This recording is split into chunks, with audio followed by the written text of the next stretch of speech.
Hello, ladies and gentlemen, and welcome back to another tropical update here on Liam's Weather. I am your meteorologist, I'm Kenny, and thankfully, as you all heard last night in my checkup video, I was telling you that my software wasn't working, but thankfully I was able to just do an update on my computer this morning, and thankfully it was allowed to restore my computer, and that is why I'm in front of the camera doing another green screen video for all of you. I am so happy to be back and bringing you guys up to date on another amazing video here on Liam's Weather.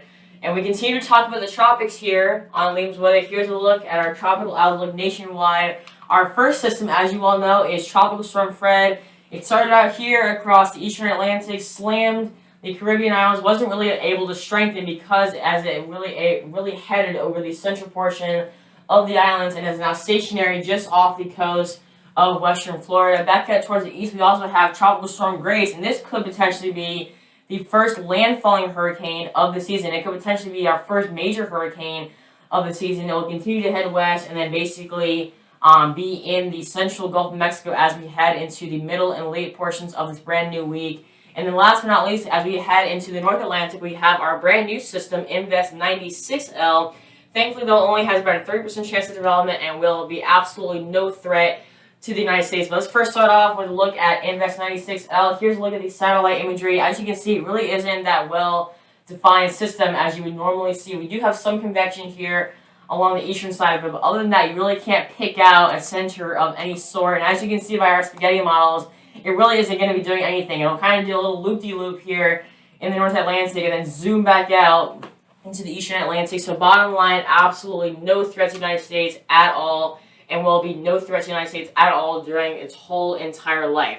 Now, while Invest 96L isn't going to be a threat, Grace and Fred definitely are going to be a threat. So continuing to talk about Fred here, here's a look at the satellite image where you can see plenty of deep convection here just off the western coast of Florida. This system has been strengthening now that it is open, that it is over the open ocean waters of the eastern Atlantic, where sea surface temperatures right now are in the high 80s to low 90s, so very, very warm for this time of year, and is a perfect strengthening system for hurricanes and also tropical systems. So here's the latest information on Fred. Its current location is 12.8 north, 154.4 east.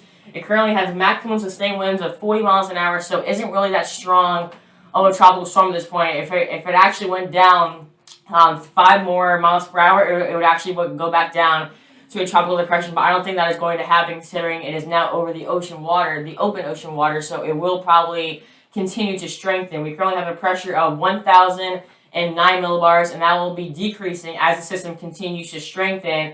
And as far as movement goes, it is still moving towards the northwest at about 12 miles an hour. So I guess you could say that's typically average speed of a system like this. Now let's go ahead and talk about some of the details with the system. Here's the current radar. As you can see, wherever that deepest convection is right now, that's where we're seeing the heaviest of rain. So southwest of Naples and also Key West, there's the center right there. So everything is going to be on that eastern side.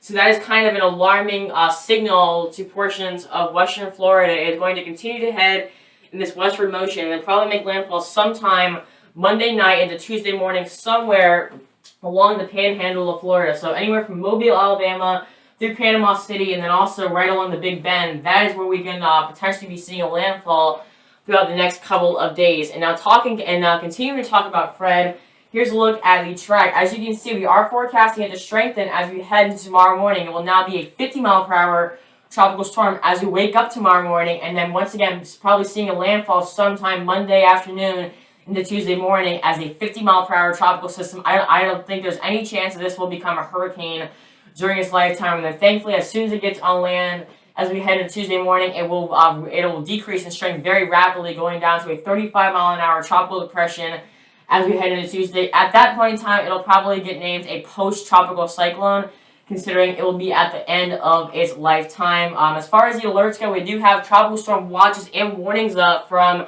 Apalachicola all the way west to Pensacola. So Pensacola, you are in that tropical storm watch, and then Panama City and Apalachicola, you are in that tropical storm warning. And what that means is that you need to be prepared for tropical storm conditions, winds gusting upwards of 50 miles an hour, maybe 2 to 3 feet of storm surge right along the coast, maybe up to around 5 or so inches of rain. And talking about the rain, here's how much we could be expecting as we head throughout Tuesday. So obviously, the more closer to the center you are, the better chance you have of getting those higher rain totals. But anywhere going from Panama City, east and west of Panama City, you could easily be looking at over 3 inches of rain. Really throughout the whole entire southeast, we're gonna be seeing at least 1 inch of rain, maybe up to around 2 in Tuscaloosa and Atlanta, Georgia, and then also back into the Western Carolinas. The further west you are, the better chance you have of seeing the higher rain totals with this system. And as far as wind timings, this is your chance of seeing tropical storm force winds. And as far as the timing goes, obviously the closer to the center you are, the better chance you have of seeing the highest wind gusts. So as far as Monday morning goes, that will be looking for Panama City and also Mobile, Alabama. I think Panama City, you're going to be the best chance of seeing any tropical storm force winds. And then as we continue into Monday evening, as soon as you get into the middle part, the center part, I should say, of Alabama, you also have about a 20 to 30% chance. But once again, the closer to the center of circulation you are, the better chance you have of seeing the highest tropical storm force winds. Now, switching to another subject, here is tropical storm rays. You can see plenty of deep convection going from the south all the way to the northern part of the islands. Here's the island of Hispaniola, and then also here are the Lesser Antilles back behind me right here. So you can see plenty of deep convection wherever you look. I think the center is probably somewhere right in here, but you can see there's plenty of deep convection really everywhere you look. And here is the latest information on this system. It currently has a location of 17.0 north, 65.3 west. It really is about the same strength. It really has the same strength as Tropical Storm Fred does right now. A 40-mile-per-hour tropical storm with a pressure of 1,010 millibars. And as far as movement goes, it is currently moving towards the west-northwest at about 16 miles an hour. And then as far as the track goes, with Grace, because we'll be heading right over the Caribbean islands, it really won't be able to gain any strength at all. You can see it goes from a 50-mile-per-hour tropical storm, it stays at 40-mile-per-hour tropical storm all the way through the Caribbean islands, and then as soon as it gets into the open waters of the Gulf of Mexico, then it will finally be able to strengthen, considering it will be back out over the open ocean waters of the Gulf of Mexico, where I think the temperatures right now, the sea surface temperatures right now in the middle Gulf are in the mid-90s, so very, very warm for this time of year, and it's basically like candy for any of these tropical systems. Alright, so here are the current warnings that we currently have out. Going from the west of the island, we have a tropical storm watch, and then also closer to the system near San Juan, we do have a tropical storm warning. I think this is Haiti right here, and this is the last thing they need considering the earthquake that they had yesterday morning. And for those of you who don't know, this area right here where my finger is, they experienced a 7.9 magnitude earthquake yesterday morning, and the scale goes all the way up to 9. So we were at probably, I think, the end of the scale, and I think it went down 6 miles into the earth. So that is a very, very, very bad hurricane.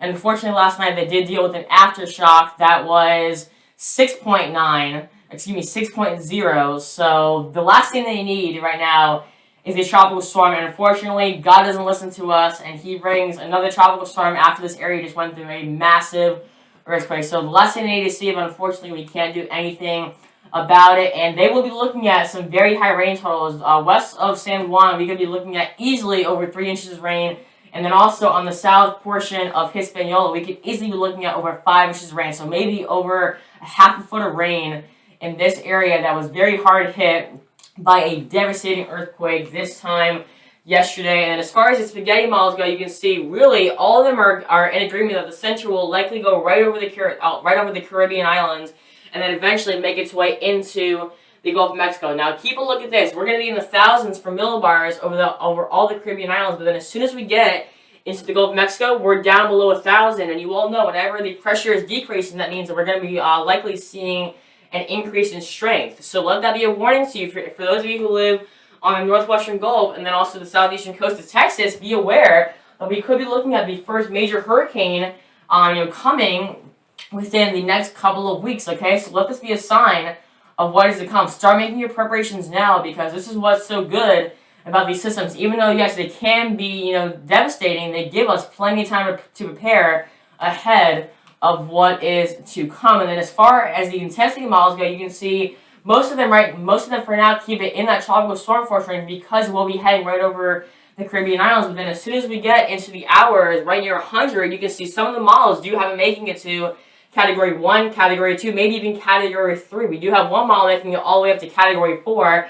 I don't think we'll get that high, but we can definitely be seeing at least a Category 2 or a Category 3 making landfall somewhere in southeastern Texas as we head into the late portions of this upcoming week, and then maybe even into our brand new weekend. So that is definitely something that we will definitely keep an eye on very, very closely as we head through the next 7 to 14 days. All right. So that is basically it for today. Thank you all so much for watching. Please be sure to visit my website at www.liamsweather.org. Please be sure you are subscribed to my YouTube channel.